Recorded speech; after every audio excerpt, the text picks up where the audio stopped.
Hey everybody, Dino Banjournal here once again. Today, another use case video highlighting our eXtendOrders custom order configurator for promotional products, suppliers, and distributors. In this use case, I'm going to walk you through today in the context of a promotional products distributor where we're actually going to be leveraging two different suppliers to produce a finished good. So we're going to be ordering blanks from Alpha Broder, shipping them to a decorator, who will then in turn ship them to our end client. In this case, Illinois State University. I've already got some body level information already queued up. I'm going to scroll down here to the custom order configurator section in lieu of the native NetSuite line item entry.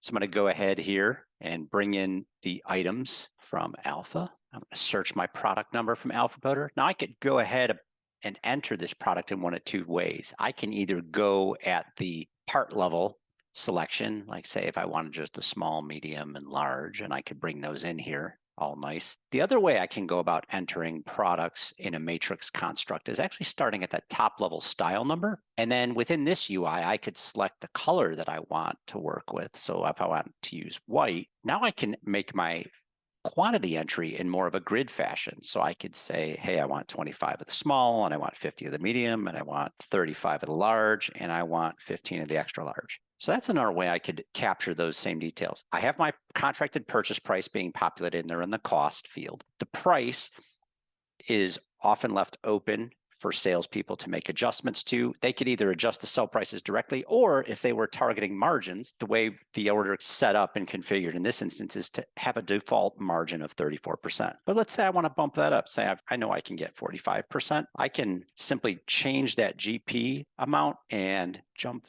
through each of those others, and automatically it will recalculate and reset those prices. But when I'm done here, really takes me back to that same screen where I was pulling things at a part level. So if I forgot a size and oops, I wanted to bring in a different one, I can simply add it in here and remove from within this UI as well. So a couple different ways that we can capture and set forth all the blank products that we need. And once we're done with that, we click the done button. If there were any applicable surcharge items on those blanks from Alpha, say they could be rush charges or less than minimum or something of the sort, I could click on this add surcharge items box, and in a very similar fashion to how I entered the product, I could also specify those surcharges. Once I've got the blanks captured, if I was going to be shipping these blanks to a decorator, I would select who my decorator is. In this case, I'm going to be going up and shipping them up to Apple Imprints up there in Buffalo. And I'm going to ask that Alpha Broder ship them via UPS ground on my shipper account number. And Alpha will ship them today, the 8th, getting this order over to them and get them in hands by the 10th. And then down in the imprint details, this is where I'm telling my decorator Apple Imprints how I want that product embellished. So how do I want them to embellish those polos? So from this drop-down list right now, the way I'm configured here, I'm showing everything under the sun. But in a true configured environment, I would only present the options that are applicable to this particular type of product.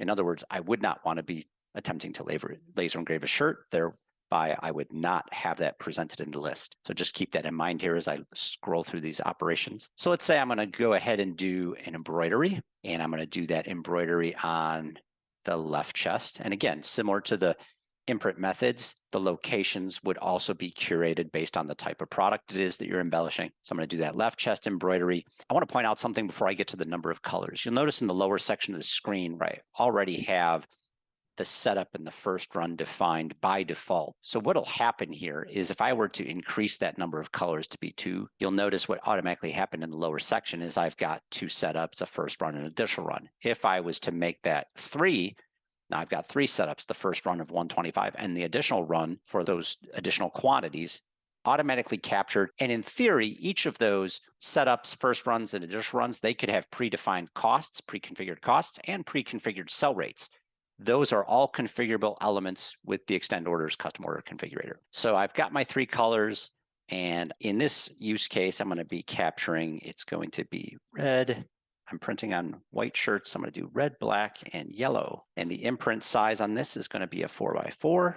Some folks might do max if they want to maximize the imprint, the available imprint area on certain products. So there's a little bit of flexibility in how you can capture that. When that comes to the original artwork, this is where we usually bring our eXtendFiles application into the mix here, where users can either add files by clicking a button, dragging something in from their desktop, or if this was something of a repeat order where, hey, we already know we have some artwork on file from this client, and there's our artwork right there. We've got these nice Redbird EPS file. I'm going to bring that in here, and automatically it brings that link to that file that's in my external cloud storage repository. So now I've got everything minted down from a decoration detail. If there were any surcharge items for the decoration, such as a color charge or a proof charge or anything like that, I could also, in a similar fashion, simply add on surcharge items as well and bring those into the mix. If I had a second decoration location, I could simply add a second location. Say I was going to do a right sleeve, I could click the plus button and just enumerate the additional decorations and what logo or artwork might be applicable in that area. And then I would repeat the process over and over for each combination of blank and deco that I would want to bring together and enumerate in this UI.